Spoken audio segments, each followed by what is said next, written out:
The dust motes danced in the single shaft of late afternoon sun, slicing through the attic window, each a tiny, glittering ghost of a moment past. I sneezed, a small, undignified sound that echoed in the cavernous silence of the roof space. For a woman who spent her days as an urban architect, meticulously planning the future of cityscapes, I had a surprisingly sentimental attachment to the past. Specifically, to my mother's past, which was now contained in a series of cardboard boxes stacked against the far wall, smelling faintly of lavender and old paper. It was my 30th birthday, a milestone they called it, the kind of day that was supposed to be filled with champagne, laughter, and a vague sense of existential dread about the speed of time. My friends had thrown me a surprise brunch that morning, a chaotic, loving affair that had left me with a pleasant buzz and a collection of beautifully wrapped gifts. But as evening approached, a familiar melancholy had settled over me. It had been 3 years since Mom died, and her absence was a physical ache, a hollow space at the table of my life that no amount of celebration could fill. That's what had drawn me to the attic. I wasn't looking for anything in particular. I just wanted to be near her things, to run my fingers over the spine of a book she'd loved, to hold a porcelain teacup she'd cherished. It was a form of communion, a way to feel close to her on a day that she would have made so special. She would have baked her famous lemon drizzle cake, the one with the impossibly tangy icing. She would have filled my apartment with peonies, my favorite flower, and she would have given me a card, her handwriting a beautiful looping cursive, the message inside filled with so much love it would have felt like a tangible warmth in my hands. I pulled down a box labeled Keepsakes and Photos 88 to 98. The cardboard groaned in protest.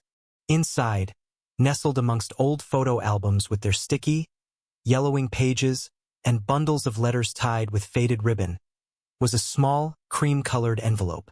My name, Alara, was written on the front in that beloved cursive. Tucked into the corner were the words, "For your 30th." My breath caught in my throat. I sank down onto a dusty old trunk, the envelope trembling in my hand. She had written this for me years ago. She must have known, with that uncanny maternal intuition of hers, that she wouldn't be here for this particular milestone. My mother, Catherine, had been a planner. She organized her life, and ours, with a gentle but firm efficiency. It was entirely in character for her to have prepared for her own absence, to have left behind this small piece of herself to bridge the chasm of time and loss. Tears pricked my eyes as I carefully slid my finger under the flap. It was a simple card, a watercolor print of a field of wildflowers on the front. It was her style, entirely understated, natural, beautiful. I opened it, my heart swelling with a bittersweet mix of grief and gratitude. My dearest Alara, if you are reading this, it means I'm not there to wish you a happy 30th birthday in person. I am so sorry for that, my love, more than you can ever know. Please don't be sad today. I want you to celebrate. I want you to dance and laugh and eat far too much cake. 30. Feels like a lifetime ago that I was 30. It feels like yesterday that I held you for the first time. You were so small, a perfect, tiny miracle. Watching you grow into the incredible woman you are today has been the greatest joy and privilege of my life. You are kind, you are brilliant, you are strong. You have my eyes, but you have a spirit that is entirely your own. Know that I am always with you, in the scent of peonies, in the taste of lemon cake, in the quiet moments when you are designing your beautiful buildings. My love for you is the one thing that time cannot touch. It is infinite. Happy birthday, my darling girl. All my love. Forever, Mom. A sob escaped my lips, a raw, ragged sound. I pressed the card to my chest, the crisp paper a poor substitute for her arms. It was so perfectly her. Loving, reassuring, focusing on me even in her own final message. I read it again, and then a third time, my tears blurring the ink. It was a beautiful, heartbreaking farewell. A final gift. I was about to place the card back in its envelope, a precious treasure to be stored away, when my thumb brushed against something inside the fold. A slight thickness, a subtle ridge in the paper. Frowning, I ran my finger over it again. It felt like a small, separate piece of paper had been tucked into the seam of the card itself. My fingers, nimble from years of building intricate architectural models, carefully worked at the edge. A tiny, folded square of paper, no bigger than a postage stamp, slid out and fell into my palm. It was the same creamy cardstock, aged and slightly brittle. I unfolded it with a sense of trepidation. The writing on this piece was different. It was smaller, more hurried, the letters tight and slightly shaky, as if written under great emotional strain. This wasn't the calm, loving cursive of the main message. This was a confession. Alara, there is something more. A truth I was too cowardly to tell you in life. Forgive me. Your father David is the most wonderful man in the world. He raised you, he loved you as his own, and for that, I am eternally grateful. But he is not your biological father. Your life began with a man named Liam, a painter from my youth in Cornwall. He gave me the gift of you, but David gave us the gift of a life. I chose that life. For you. Please try to understand. And please, forgive me. The words didn't register at first. They were just black marks on paper, a jumble of letters that refused to form a coherent thought. I read them again, and again. The attic, which had felt so comforting moments before, suddenly seemed cold and suffocating.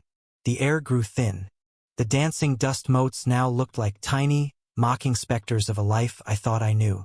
He is not your biological father. The sentence slammed into me with the force of a physical blow. It was impossible. A mistake. A cruel, nonsensical joke. My father was David. David Archer.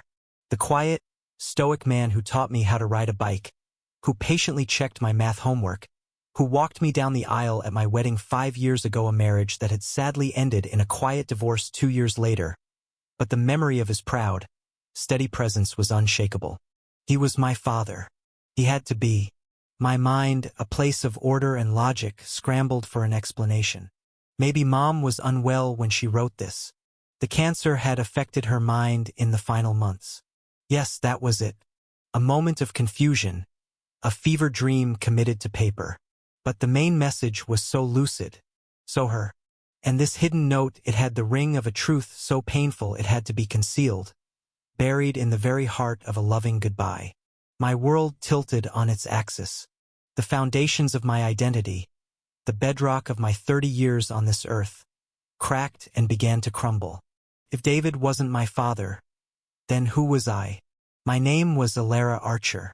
I had David's quiet determination, his knack for solving problems. Didn't I? I had always been told I had my mother's artistic eyes, but everyone said my chin, the stubborn set of my jaw, was pure David. I stumbled over to the box of photo albums, my hands shaking so violently I could barely untie the ribbon. I pulled out the first one. 1993. I was a baby. There I was, a bundle in David's arms. He looked so young, his face unlined, but there was a tension around his eyes, a look that I had always interpreted as the nervousness of a new father. Now I saw it differently. Was it strain? Was it the weight of this monumental secret? I flipped through the pages, a frantic, desperate search for I didn't even know what. Every photo was now tainted, a scene in a play where I was the only one who didn't know the script. A family picnic. Mom is smiling brightly at the camera, her arm linked through David's. David is looking down at me, a toddler on his lap, with an expression of intense, almost painful tenderness. Was that the look of a father, or the look of a man trying his damnedest to be one? My mind became a kaleidoscope of fractured memories, each one twisting into a new, distorted shape. A memory, age 7. I was in the garden, crying over a scraped knee. Mom was cooing over me, kissing it better. Dad David stood a few feet away, his hands in his pockets. "She's all right, Catherine," he'd said, his voice gentle but distant. "She's tough." At the time, I'd felt a pang of disappointment that he wasn't fussing over me like Mom was. Now, I wondered if he felt he didn't have the right. A memory, age 16. A screaming match with Mom over a curfew. The typical teenage rebellion.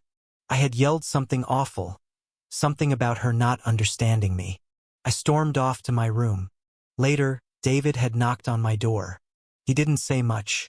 He just sat on the edge of my bed and said, "Your mother loves you more than anything in this world, Alara. Never doubt that. She would do anything for you." It had seemed like a standard peacemaking effort then. Now his words carried a crushing new weight. She would do anything for you, including constructing a life built on a lie to protect me? A memory, age 22. University graduation. Mom was beaming, tears of pride streaming down her face. David was there, solid and dependable as ever. He'd shaken my hand, then pulled me into a brief, slightly awkward hug. "Well done, kiddo," he'd said. "We're very proud." The word now felt like a carefully chosen shield. The name from the note echoed in the silent attic. Liam, painter from Cornwall. Cornwall. The place Mom always talked about with a wistful, faraway look in her eyes. We had never gone there on holiday. Not once. We'd gone to the Lake District, to Scotland, to France and Spain. But never Cornwall. "It's too crowded in the summer," she'd always say with a wave of her hand. "And the drive is a nightmare." I had always accepted the explanation. Now it felt like a deliberate evasion. Was she afraid of running into a ghost from her past? A ghost who was my biological father? My hands were on autopilot, digging deeper into the box. Underneath the albums, there was a smaller wooden box, a simple pine thing that I recognized as her university tuck box. I pried open the lid. It was filled with mementos from her time at art school. Dried flowers, ticket stubs, a few silly photos of her and her friends pulling faces. And at the bottom, a small stack of loose photographs held together by a Browning rubber band. I snapped the rubber band. The photos were of a younger Mom, her hair wilder, her smile more carefree. She was beautiful. In most of the pictures, she was with a young man. He was tall and lanky, with a cascade of dark, curly hair and intense, brooding eyes. He wasn't classically handsome, but he was magnetic. In every photo, he was either holding a paintbrush, standing by an easel, or looking at my mother as if she were the only person in the world. In one, they were on a cliff overlooking a tempestuous sea, the wind whipping their hair. He was kissing her, his hand tangled in her curls. On the back, in my mother's youthful scrawl, was a single word: Liam. Porthgora, 1991.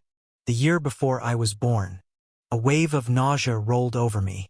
I felt a profound sense of dislocation, as if I were a ghost in my own life. The man in the photograph, this passionate, artistic stranger, was a part of me. His blood, his DNA was woven into the very fabric of my being. And I had never even known his name.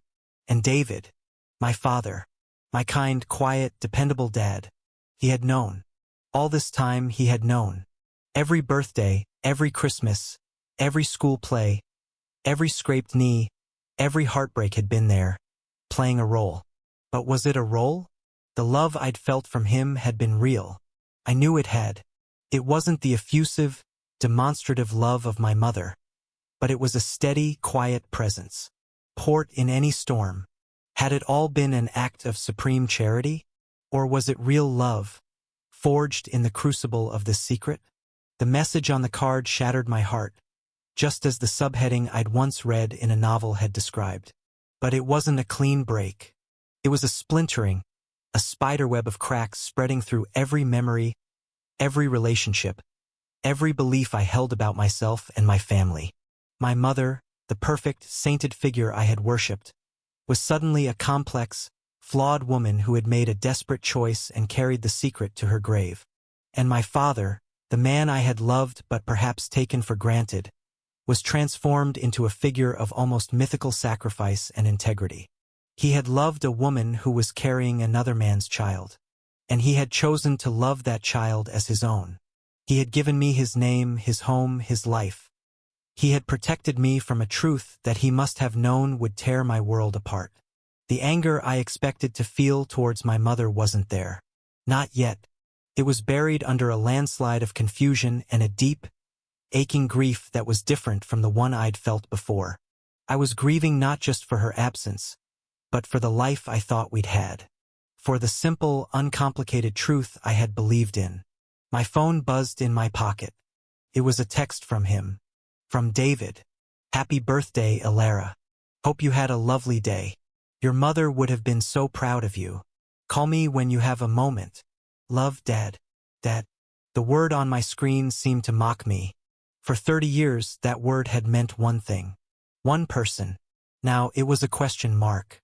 I looked from the phone to the tiny, damning note in my hand, then to the photograph of the stranger named Liam. The sun had set, and the attic was now shrouded in a deep, oppressive gloom. My life had been a carefully constructed building, and my mother's final message was the demolition charge that had just been detonated. I was standing in the rubble, and I had no idea how to even begin to rebuild. I knew what I had to do. I couldn't call him. I couldn't pretend everything was normal over the phone. I had to see him. I had to look into the eyes of the man I had called Dad my entire life and ask him if it was all a lie. Clutching the card and the small photograph, I stumbled down the attic stairs, my legs unsteady. The cozy, familiar quiet of my apartment felt alien. I grabbed my car keys from the hook by the door, my movements jerky and uncoordinated. I didn't bother with a coat. I didn't know where I was going. Exactly, his house was an hour's drive away, but I knew I couldn't stay here, in this museum of a life that was no longer mine. The engine turned over, its roar unnaturally loud in the quiet street. As I pulled away from the curb, I caught a glimpse of my reflection in the rearview mirror. My mother's eyes stared back at me, wide with a terror and a confusion that felt utterly new. But for the first time in my life, I looked at the set of my jaw, the shape of my face, and I didn't see David Archer. I saw a stranger. The hour-long drive to my father's house felt like a journey across a foreign country. The familiar landmarks, the sprawling suburban shopping center, the old oak trees struck by lightning, the winding country lane seemed alien, stripped of their nostalgic comfort. My mind was a relentless projector, flashing images against the dark canvas of the windscreen. My mother's hurried handwriting, the intense eyes of the man named Liam, David's quiet, reserved smile at 1,000 different family gatherings. Each memory was now a question, each kindness a potential lie. My heart hammered against my ribs, a frantic, trapped bird. What was I going to say? How do you begin a conversation that dismantles a lifetime? Happy birthday to me? By the way, are you my father? The thought was hysterical, absurd. I gripped the steering wheel, the cool leather a poor anchor in the swirling chaos of my thoughts. I was an architect.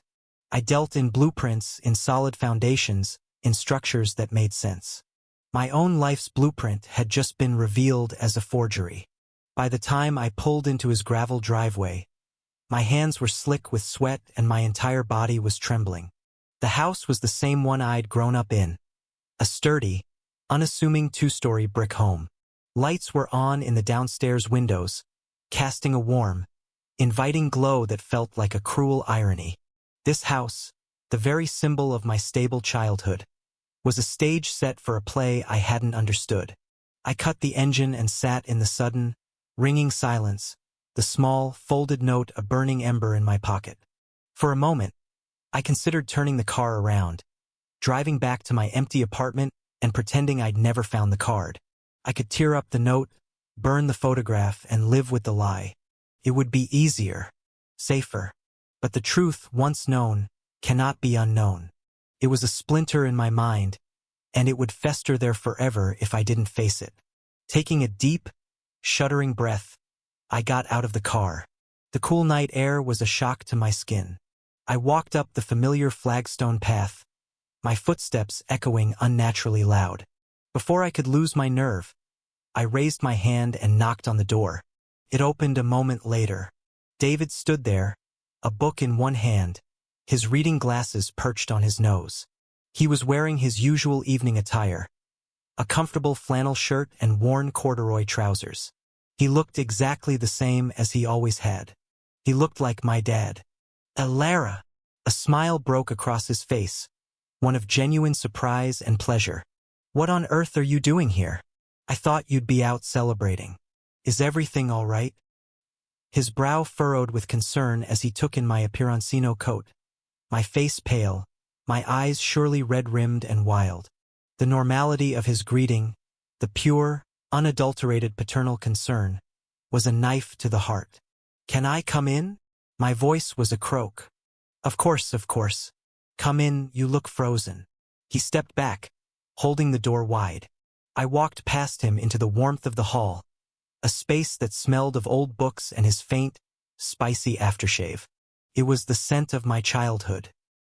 He closed the door and turned to face me, his smile fading as he properly registered my distress. "Alara, what is it? What's happened?" I couldn't speak. The words were log-jammed in my throat. Instead, my traitorous hand went to my pocket and pulled out the card. I held it out to him. He took it, his expression confused. He glanced at the front, then opened it and read my mother's main message. A sad, gentle smile touched his lips. "Catherine always knew the right thing to say," he murmured, his voice thick with emotion.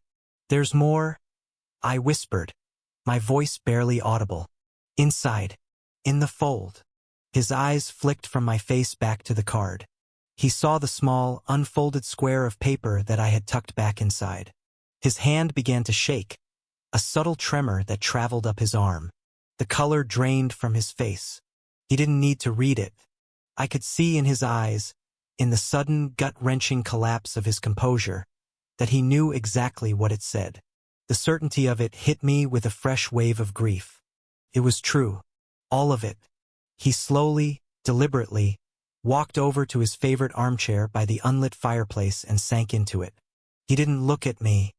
He stared at the card in his hands as if it were a live grenade. The silence in the room was immense, profound, stretching for what felt like an eternity. Finally, he looked up, and the look in his eyes shattered me more than the note itself. It wasn't anger or defensiveness. It was a deep, weary sorrow, a pain he had clearly carried for over 30 years. "I had hoped," he began, his voice raspy, "that you would never have to know." The simple admission broke the dam. A sob tore from my throat, and I sank onto the ottoman opposite him, burying my face in my hands. "Why?" I wept. "Why did neither of you ever tell me?" He was silent for a long moment, letting my grief wash over the room. When he spoke again, his voice was quiet, steady, and filled with an ancient sadness. "Your mother wanted to. 100 times she wanted to, but she was terrified. Terrified of losing you. Terrified of what you would think of her. And I suppose I was selfish." Selfish? I looked up, my vision blurred with tears. How was any of this selfish? "Because, Alara," he said, his gaze meeting mine, clear and unwavering. "From the moment I first held you, you were my daughter. That was my truth. And I didn't want to share it." He leaned forward, resting his elbows on his knees. He looked older than he had just minutes before, the secret he'd carried for so long now etched onto his face. And then he began to talk. He told me the real story of my life. He and my mother had met at university, but they were just friends. She was brilliant, vibrant, a whirlwind of artistic passion, and she was hopelessly in love with Liam. David had loved her from afar, a quiet, unrequited love. Liam, he explained, wasn't a bad person. He was just a force of nature, a prodigiously talented painter who lived for his art and the moment. He was wild, charming, and utterly unreliable. He and Catherine had a tumultuous, passionate affair in Cornwall the summer after she graduated. "She came back from that summer a different person," David said, his voice soft with memory. "The light had gone out of her eyes. Liam had left. He'd been offered a residency in Berlin and had gone without so much as a proper goodbye. He told her he wasn't built for a settled life. It broke her heart." A few weeks later, Catherine found out she was pregnant. She was alone, terrified, and heartbroken. She told David, her friend, because she had no one else to turn to. "I remember the day she told me," he said, staring at the cold fireplace. "We were sitting on a bench in Regent's Park. She was crying so hard she could barely speak. She was talking about impossible choices, about not being able to do it alone. And in that moment, something inside me settled. I saw a path forward. Not just for her, but for me too. He paused, taking a deep breath. I told her I loved her. I had always loved her. I told her I would marry her. And I told her that I would love her baby as if it were my own. That I wanted to love her baby as my own. The sheer magnitude of his words washed over me. This wasn't a story of reluctant duty. It was a story of profound, active, and decisive love. She thought I was crazy. He continued with a wry, sad smile. She said it was too much to ask, that it wasn't fair to me. But I told her that a life without her wasn't fair to me, either. I didn't care about biology, Alara. I cared about her. And I just knew, that I would care about you. We made a choice. We made a pact. We would build a life together. Family. We would be your parents. And Liam would be a secret we carried for your protection. Protection? I asked, my voice raw. Protecting me from what? The truth. Yes, he said, his gaze firm. From the confusion. From the feeling of being torn. From the pain of knowing your life began with a rejection. Your mother wanted your world to be simple and secure. She wanted you to have a father who was there, every single day without question. A man who chose to be there. And that was the role I was honored to fill. He told me about the early years, the difficulty of it, the moments of strain when a passing comment would touch a nerve. He spoke of the quiet pain he felt watching Catherine sometimes look at me with a sadness in her eyes, a sadness he knew was for the man I would never know. He confessed that sometimes, when I was a baby, he would look at me and feel a flash of resentment, not at me, but at Liam, the ghost who had a biological claim he never would. But then you would wrap your tiny hand around my finger, he said, his voice cracking for the first time. Or you would give me that gummy, crooked smile. And none of it mattered. The resentment would just melt away. Because you weren't his, not really. You were ours. You were mine. Love isn't just about biology, Alara. It's about presence. It's about changing diapers at 3 a.m. and holding a sick child all night. It's about being there. I was there. I am here. The tears were streaming down my face again, but they were different now. They weren't tears of confusion or betrayal.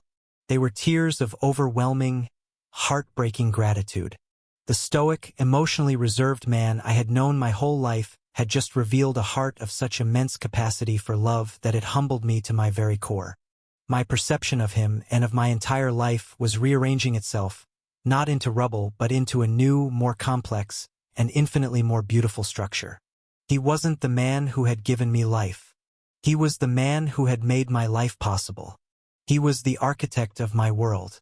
Did you ever regret it? I whispered. He shook his head without a moment's hesitation.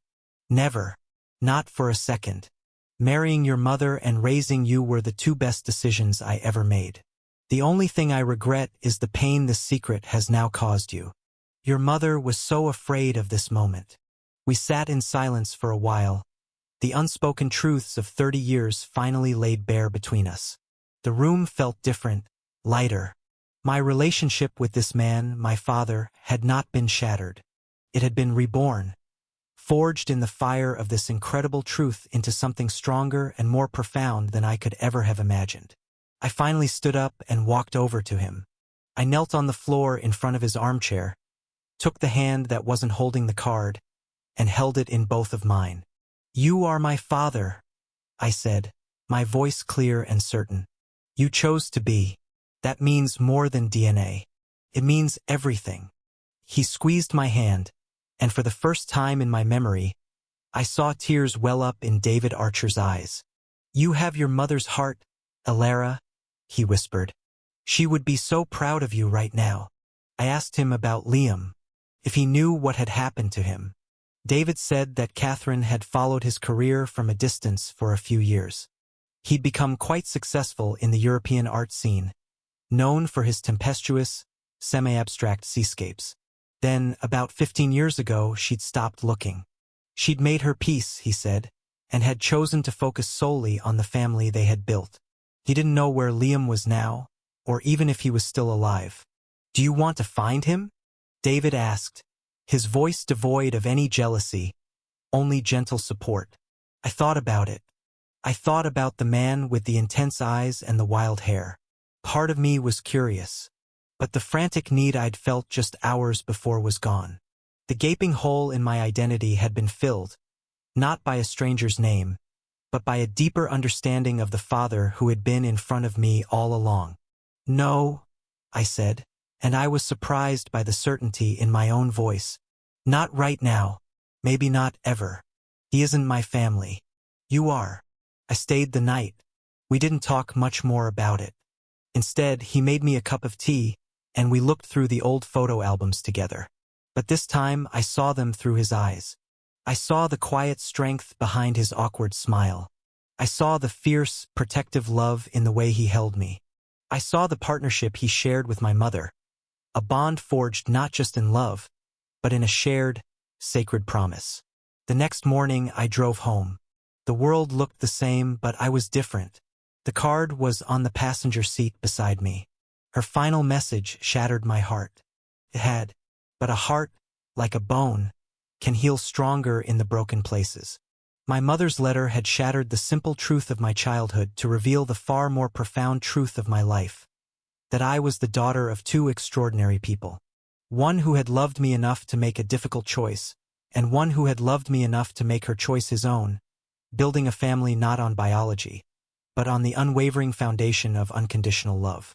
Back in my apartment, I didn't put the card away in a box. I placed it on my desk where I could see it. It was no longer a source of pain. It was a testament, a reminder that the most beautiful structures are often the most complex, and that the greatest love stories are not always the ones we are told, but the ones we are lucky enough to live. My life had been changed, not by the discovery of a father I never knew, but by the rediscovery of the one I had been blessed with all along.